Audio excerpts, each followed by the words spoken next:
Hi everybody, welcome back to another episode of Garage Studio Modelers. I'm Dave Forrest and this is my good friend Harvey Lowe. And in today's episode, we're going to talk about a new build that I'm starting, which is the Stug 3G with winter kitten. This is the new Blitz kit from Tacom. It is a wonder to build. They have a whole series of Stug 3Gs that they have out. I have almost all of them. Really? And they're great kits. The Blitz means that they're a little bit easier to construct. There's not as much detail. Mm-hmm. Not that the regular Tacom kits are generally problematic, but I've always wanted to do a winter whitewash vehicle. This will be the first one that I do, and I'm really looking forward to it. I may even go all in and put it on some type of base.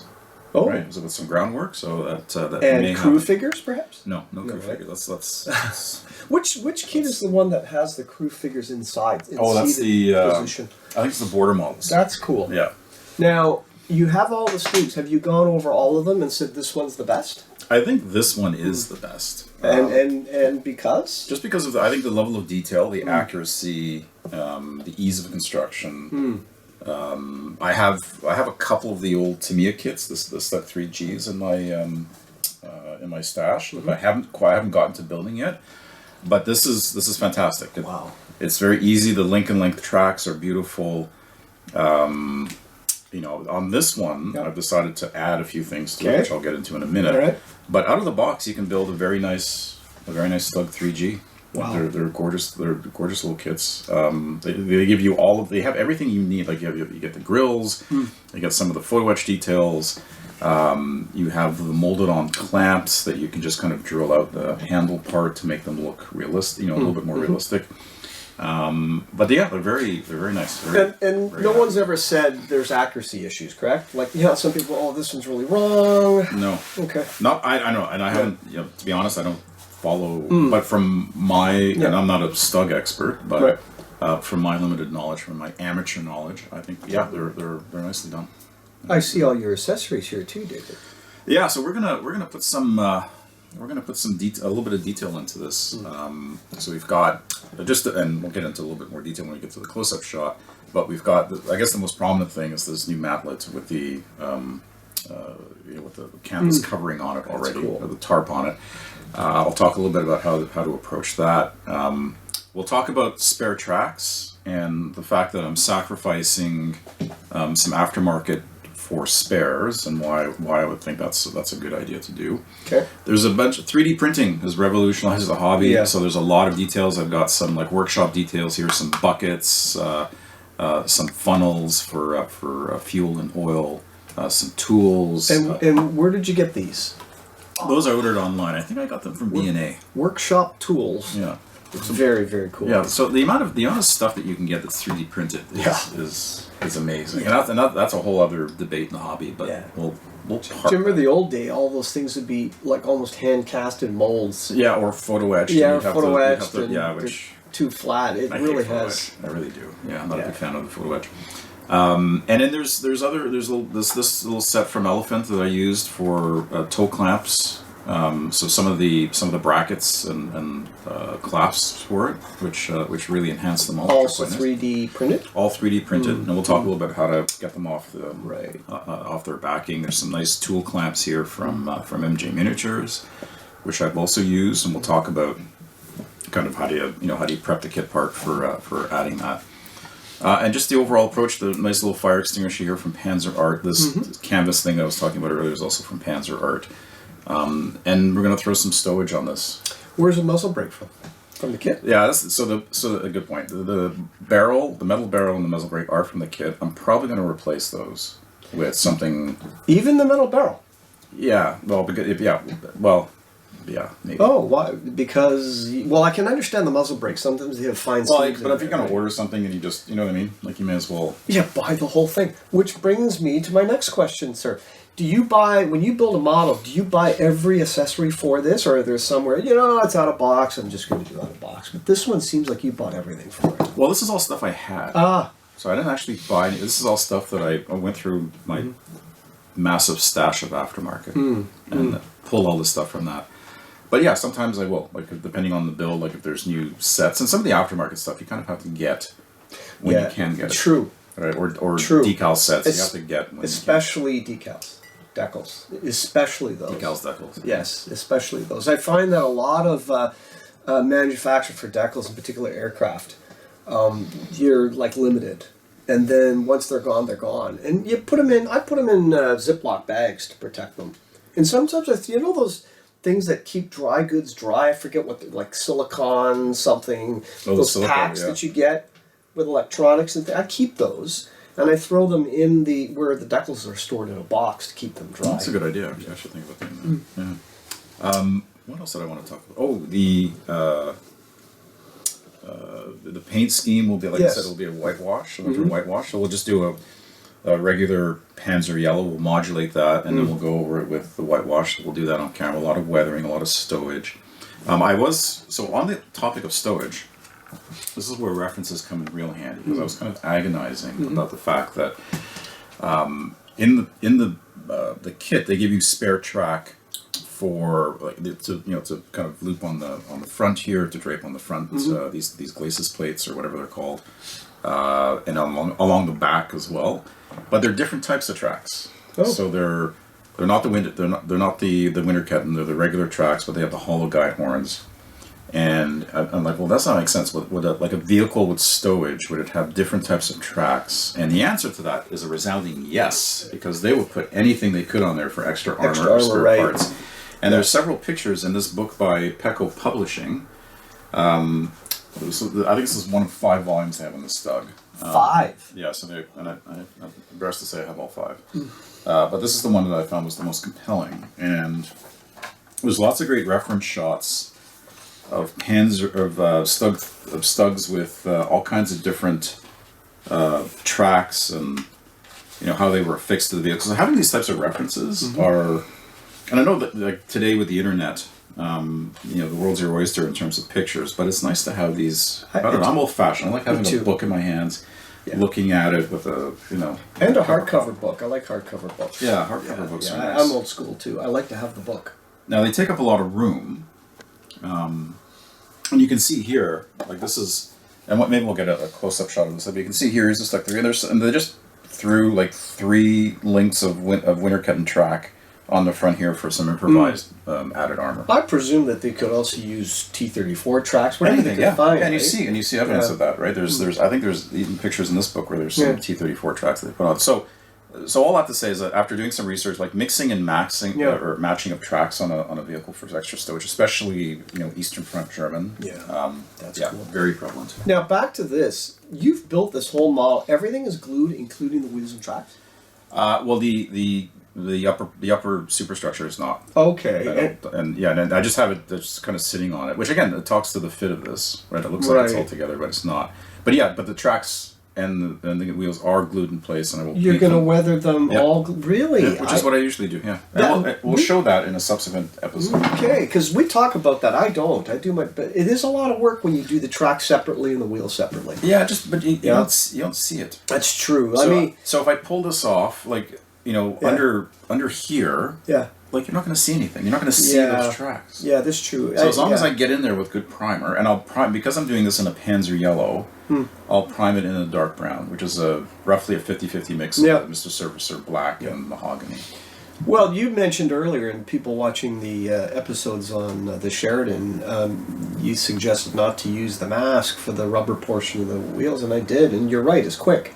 Yeah. Right? By the time you put dust on it, you're right. Now, I'm still doing those wheels separately, as people will follow those episodes, but I can see your point. It is quicker this way. It is, it's a big time. And you don't really, like the reward for going through the pain of masking the... It's not... You can't see much in there anyway. Unless it's a very clean vehicle.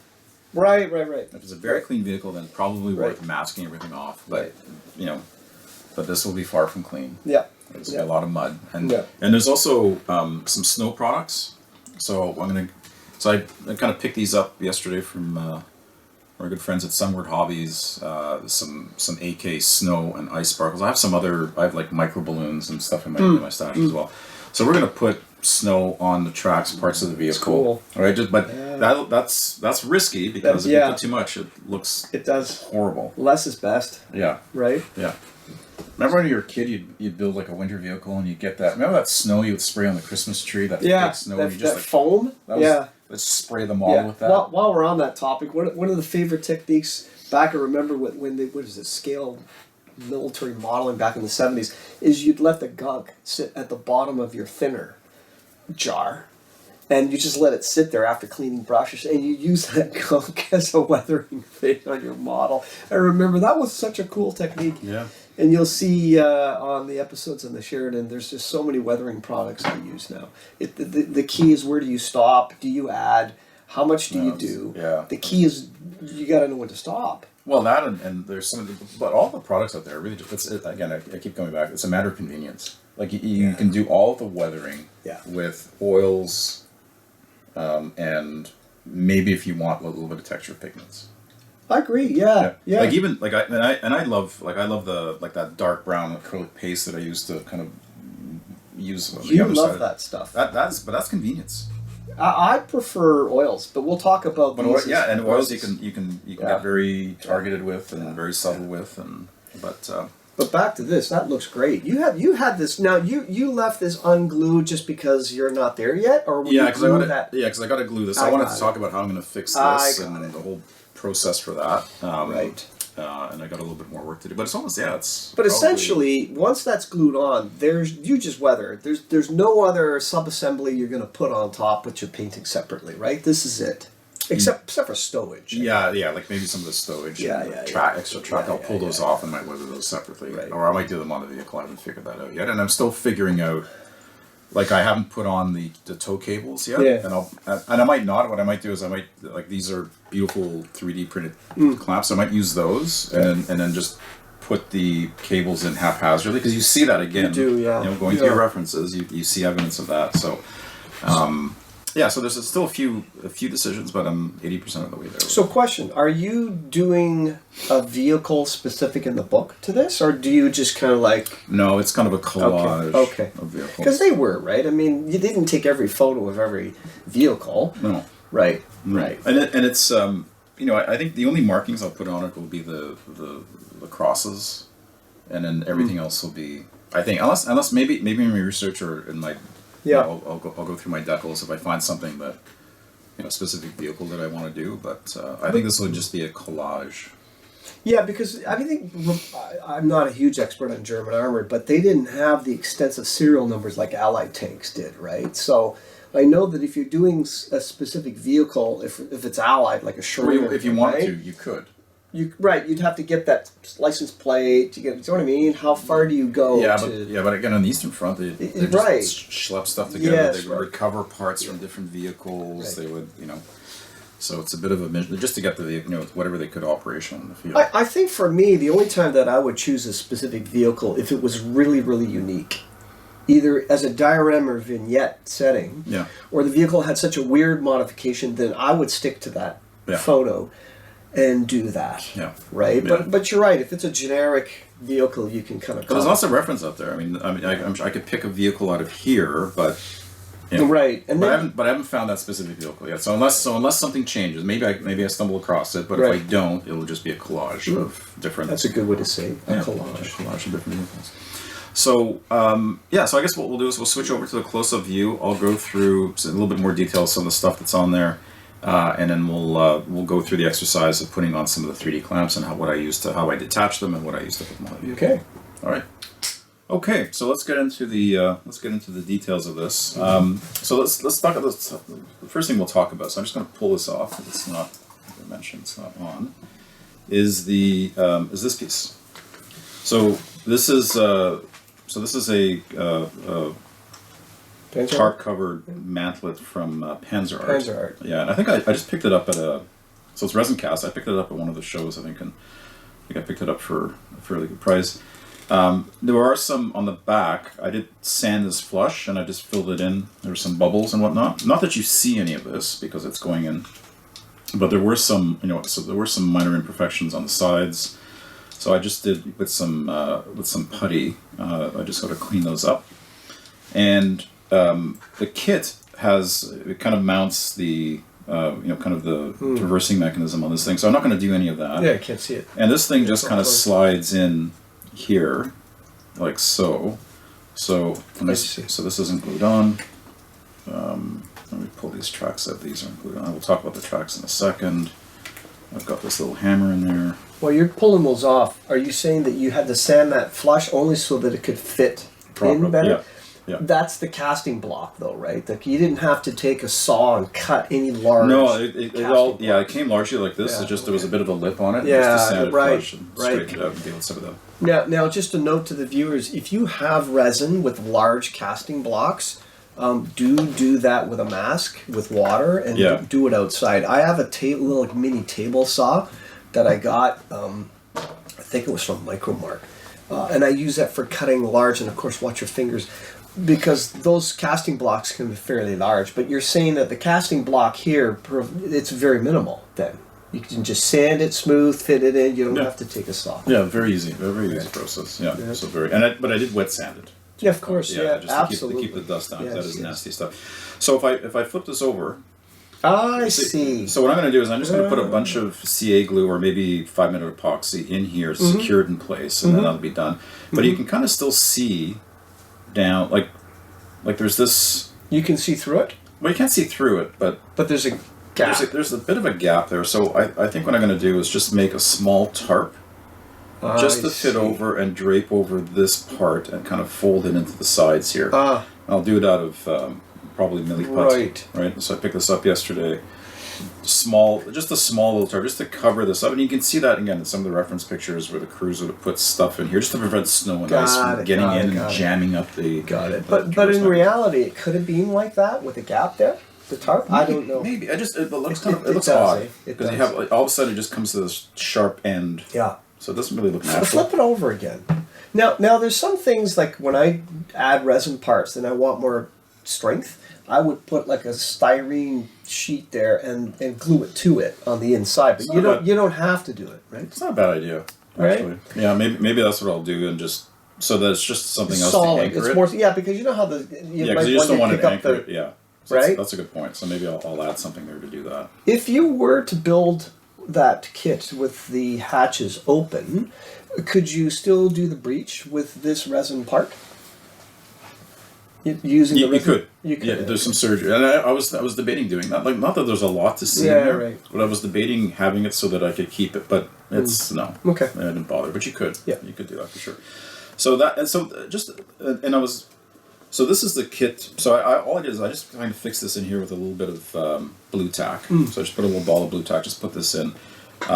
You have to do some surgery on the barrel, and probably any other barrel I would get, you have to do a bit of surgery because this only goes in so far. Yeah. And typically if they're made for the kit, it'll go further. Because you want the right...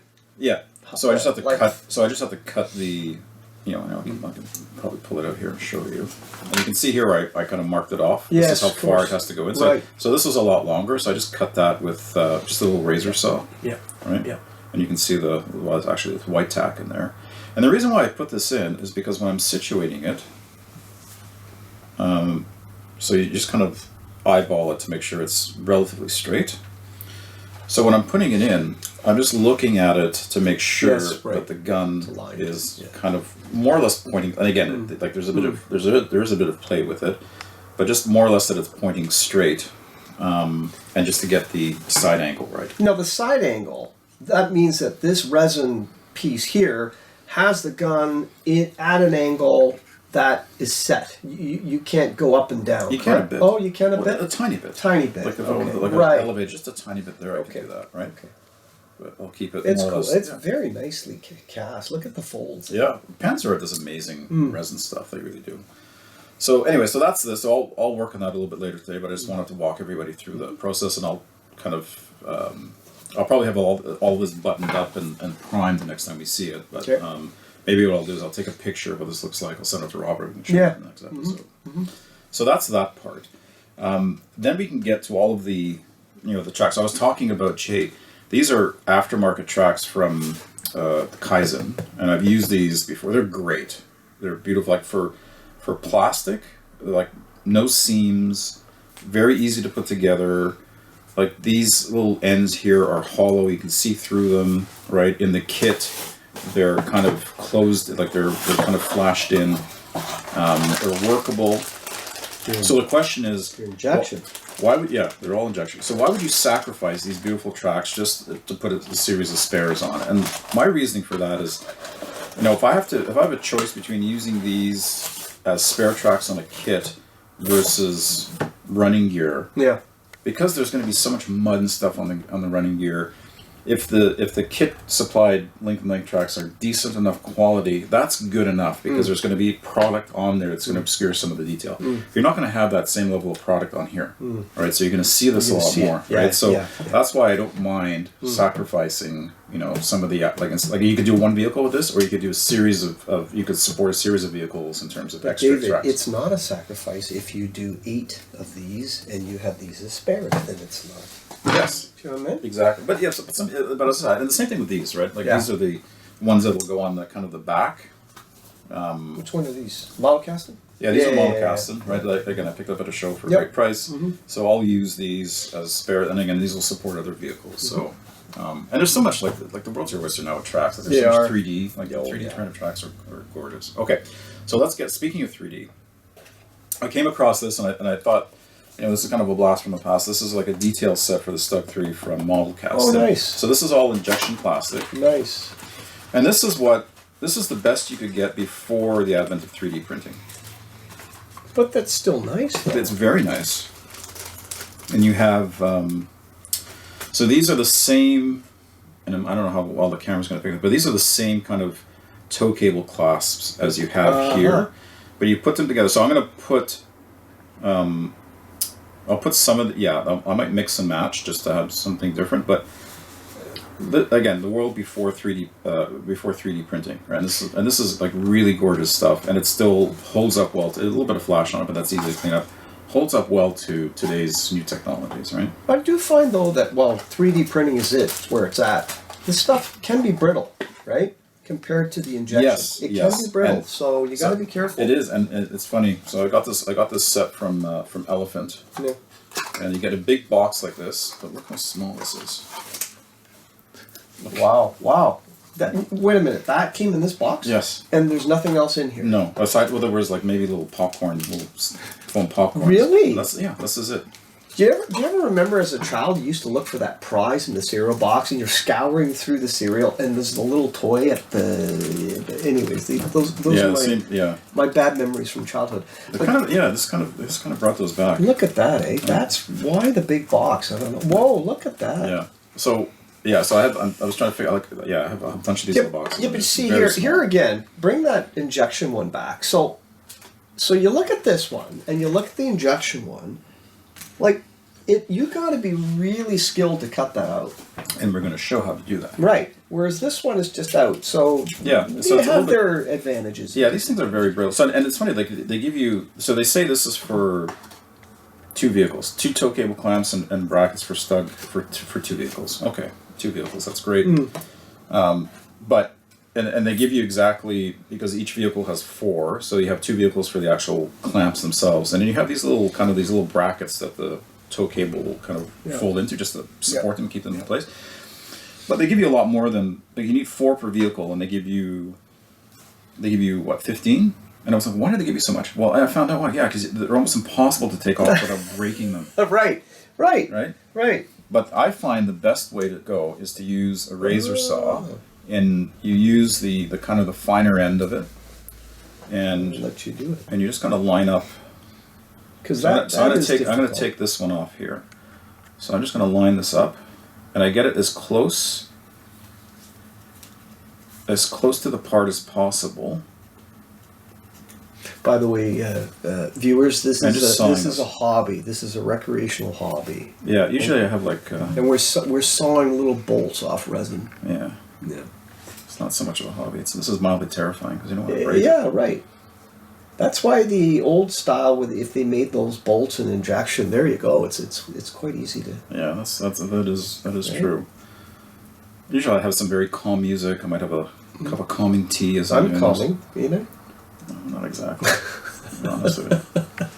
Kind of making me nervous, Harvey. So I just saw this, and I think it's the best way.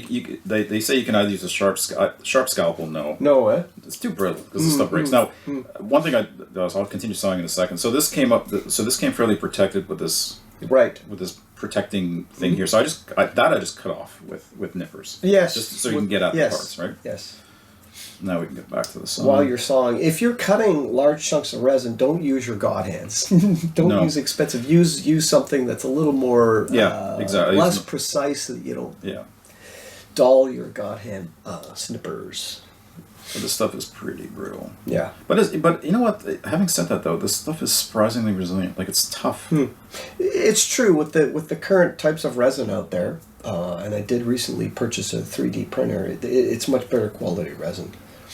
Have you started using a 3D printer? I have. I've printed a few things on it, but I want to design my own things. See, that's a whole work stream. Yeah, for sure. I do a lot of scratch building, but I'm old school. I cast my own resin, and then I build things the old a la hardcover Airfix way by gluing sheets styrene together. Yeah, that's a lost art. It is a lost art. But now I'm transitioning to, I've got a silhouette printer by Cameo, and I use it a lot for masks. And I've now using a deep cut blade there to score images of tank plans in there, so I can at least start using the machine for a much precision cut of the basic chassis. Yeah, the whole scratch building is a lost art, isn't it? It is. And you know, I keep bringing it. We talked about judging in an episode, but I still find that I think we're past the fit and finish criteria. I know I'm jumping all over the place.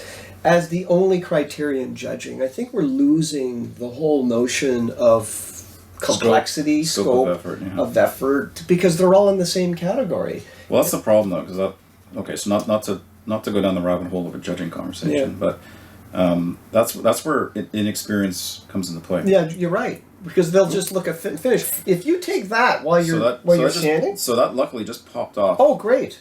But it popped off into my hand, and you can see. Well, maybe you can't. But pretty close, so I don't actually have to do any further sanding. Good. Right? Did you have to? You don't have to sand it. I don't have to sand it. So you can see here, I cut it off the block. I got it as close as possible. It took time, but worth doing. Don't use nippers on these things because A, it will break the part, and B, even if you do get it off successfully, it's going to pop off into perpetuity, never to be seen again.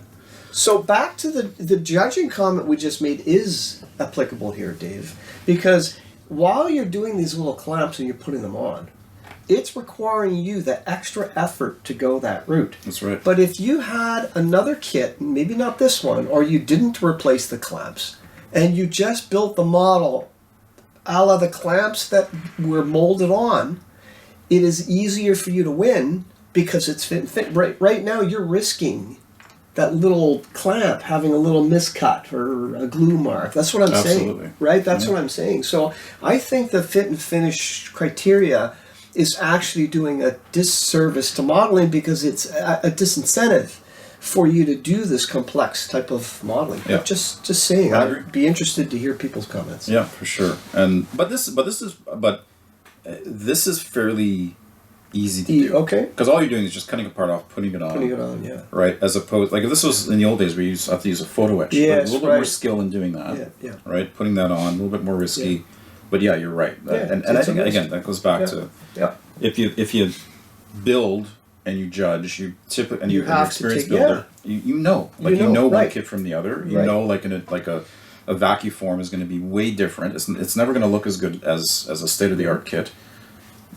You know, or it takes a lot more work. Right. Or a Tamiya kit versus something like an Ace model in 72nd, you know what I mean? A Revell versus an Ace model. They're two completely, but they're in the same category. Exactly. So, anyways, we digress. Yeah, so I took time to get this on. That got it right, eh? Yeah. So there is a like the kit part would sit in here. Right.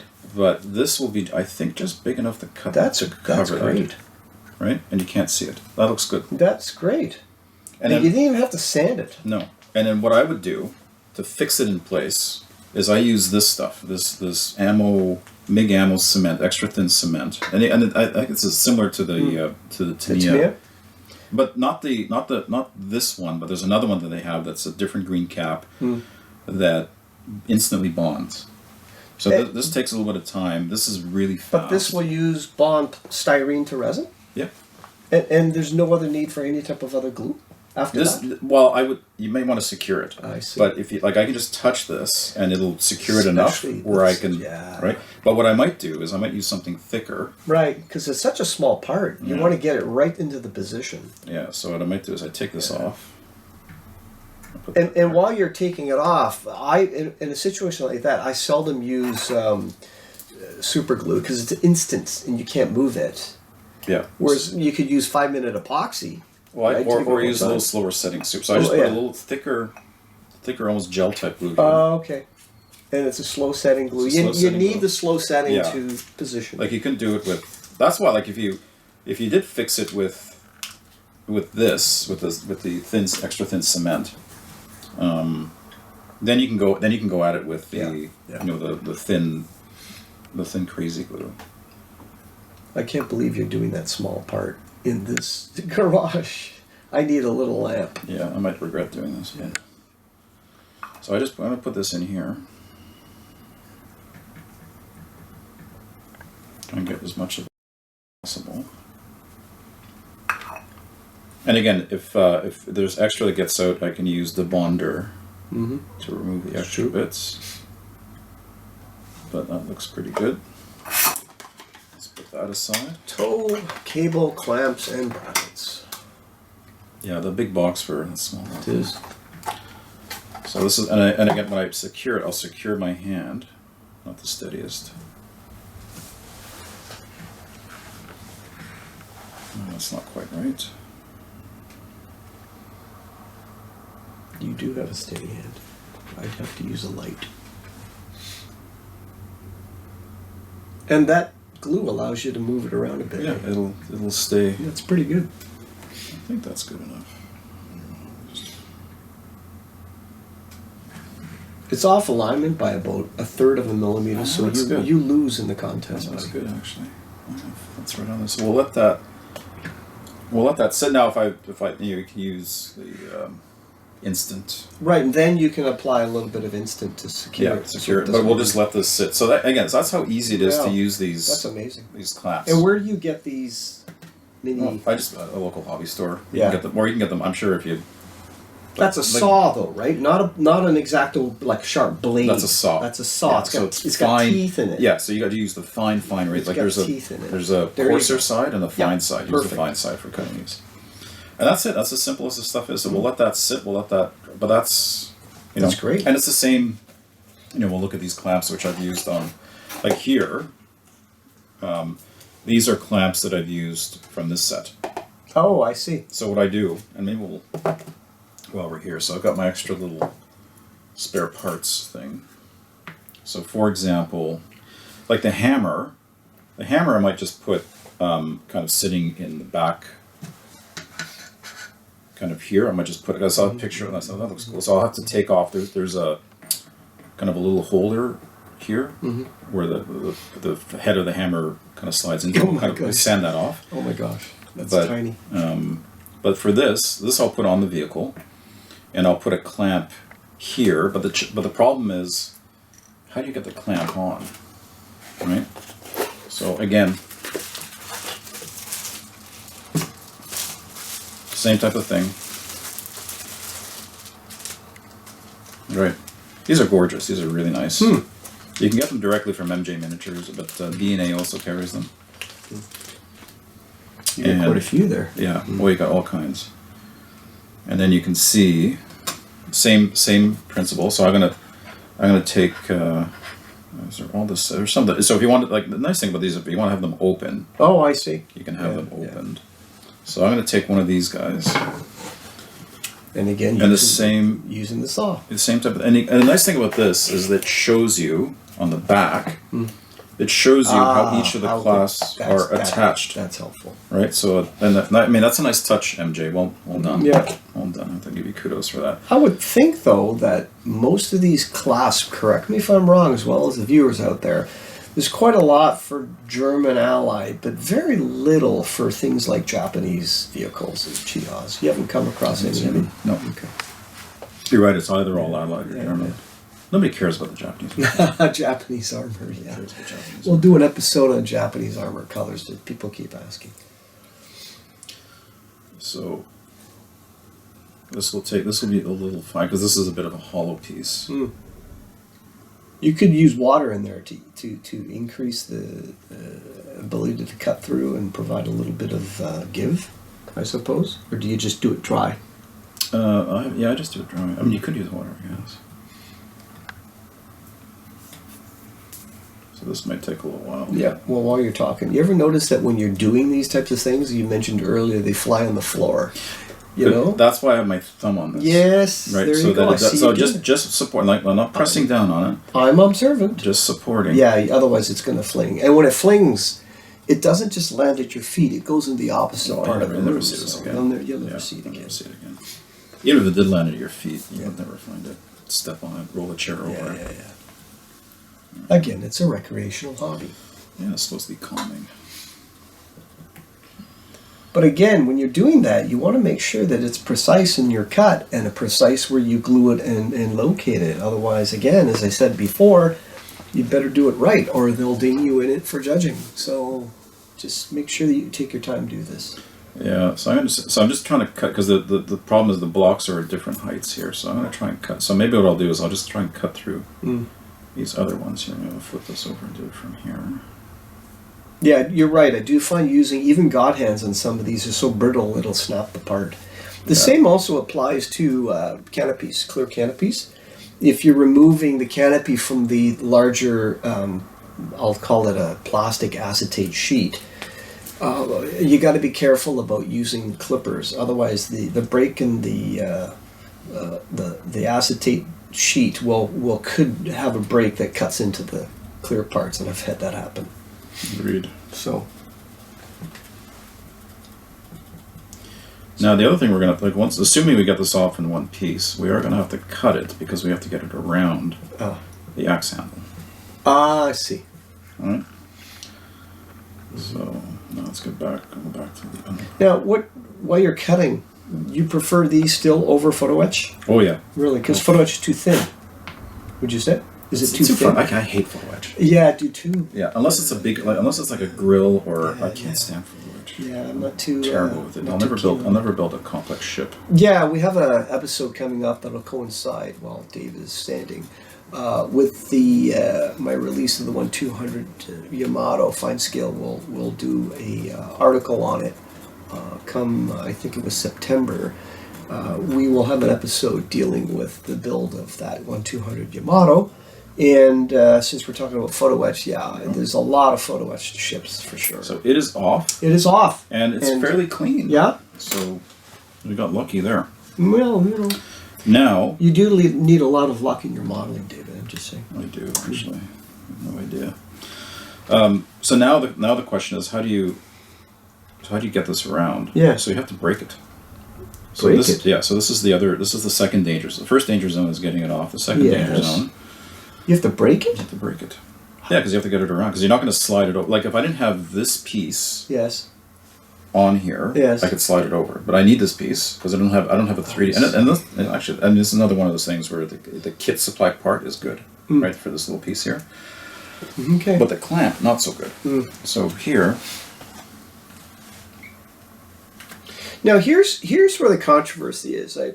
You want to go to town on this model. I understand. Mm-hmm. I think for other modelers who may not wish to do this, you could get away with just using the clamps. Yeah, I've done those in the past. Right. Nice. So it really is what your preference is.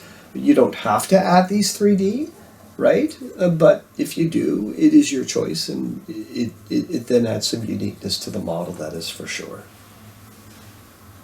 Okay, so now I've cut it. Huh. Okay. See, you can see we're doing it a lot. Did you get it? It hit my belly. Ah. My belly actually came in handy. Big, so it catches things. It did. It actually came in handy here. Okay. So we're doing this live. There's no bloopers or takeouts. Yeah. So this is the tricky part. So this is the third danger zone.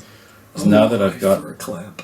All this for a clamp. Yeah. So now what I've got to do is kind of slide this over and hope. And maybe I get some help here. But you don't want to slide it too much. Because I think I'm going to go back to building those old 1/32 monogram ones maybe from the 70s where the tool's all molded on. It's just painted. Maybe out of the box isn't so bad. like I said about judging, if you're going to do this, do it right. Yeah.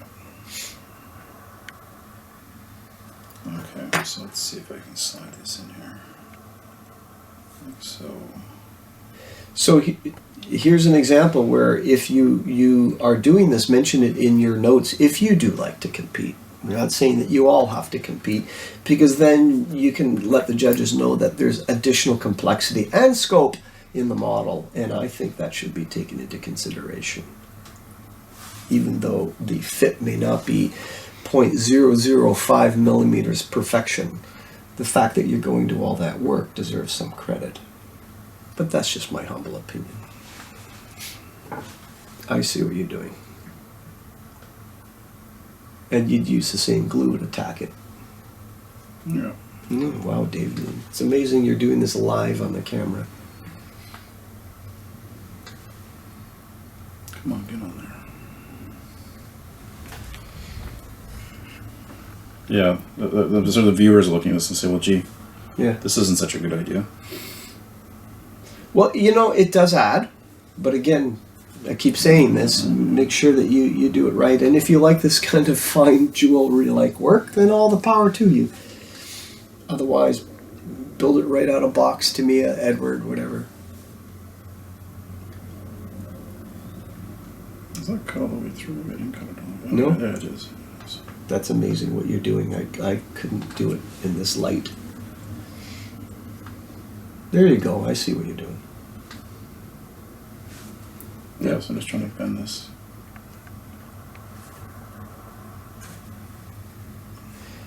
Now, you're adding these little details. We'll get to weathering one day on a future episode of this. But that's where I find that less is best, because why cover up and throw lots of mud in that area when you've covered the clasp, right? Let's do some weathering that allows you to see the effects of all this delicate work that you're doing. Well, this you'll see, because it'll be right on the very On the visible top part of the vehicle. Yeah. But I mean, if you're going to do that and you want to put, say, tank riding troops on it, you don't want to hide all this beautiful detail with There a we bunch go. of people sitting over the detail. So we got it on. Yeah. And that's it. See how easy that was? So that took That What took was an that? hour. yeah. Okay, so from start to finish, I'm thinking 20 minutes for one clasp. Yeah. Ish. Yeah. 20 minutes. Okay. All right. So it's a hobby. It's a hobby. It's a Yeah. recreational So- hobby. That's You hear your wife doing, what are you doing down there, David? I'm applying going clasps. going my crazy, tools. going mental. Could you not interrupt me? Yes, Yeah. right. I Yeah. can't. So anyway, so that was a success. So it's Yeah. on there. Well, it's on upside down, but anyway, we'll fix that after. But Yeah. it looks, And then once you get it on, there'll be a future episode where you're really good at painting wood handles, and you'll show that to effect. that's right. Okay. Let's rotate that. Now it's right side up. Hmm. So, it kind of speaks to the durability of the 3D printed resin, right? Because it didn't, it's strong. It's a little springy, Yeah. right? You just have to be a little bit careful with it. You have to respect it. It's almost nice as if it had a bit of rubbery bounce to it. That way, Yeah. it's not brittle and it breaks. Yeah, Because I'm sure there'll be new iterations of it that'll, but it's sure. it's still fairly durable. while we're on it, I'm working on a Balaton model SM75, and it's got what do you call those weights for the ailerons? They look like a little shoehorn. What are they called? Counterweights when they put them on ailerons on aircraft. The Italian aircraft. Yeah, have them. like German, some of the Yeah. monographs on them. Yeah, That's Counterbalances. resin like counterbalances. Thank you. That's resin in the kit like these. And I found that as you're cutting them and you're gluing them, like your clasp there, the only problem with these on aircraft is they tend to get knocked off. Very, very brittle. yeah. So I actually used spares from the spare box. So it also depends on the situation where if it's so brittle, make sure that it's not exposed, that you would bump it, and then you'd have to seriously think. Yeah. Right? But the nice thing about these cons Strategically is use they're them. fairly, they're fairly Yeah. insulated. They're fairly protected. Yes. Right. And so this will. So after going through that, so if there was any debate on whether I was going to put this on the vehicle with a clamp or just have it sit in Right. the rack, it's sitting in the rack. Right. Yeah.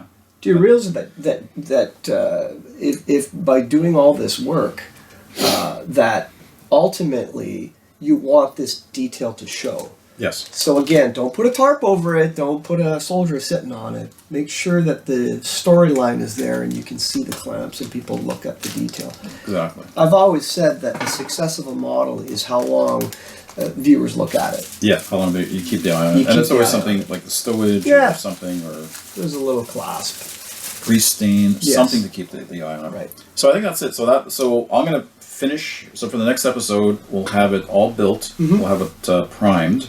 We'll have the stowage figured out, and then we'll get into modulation. We'll get into painting the yellow, the Panzer yellow on it. Good. All right. Oh, there was a question. Yes. I think from. We do monitor our emails. From a Harry Abbott that came in just yesterday, actually. He says, whom do you guys think makes the best Panzer Grey, or do you have a mix? Thanks. Harry Abbott, I would invite you to look at our 50 Shades of Panzer Grey episode.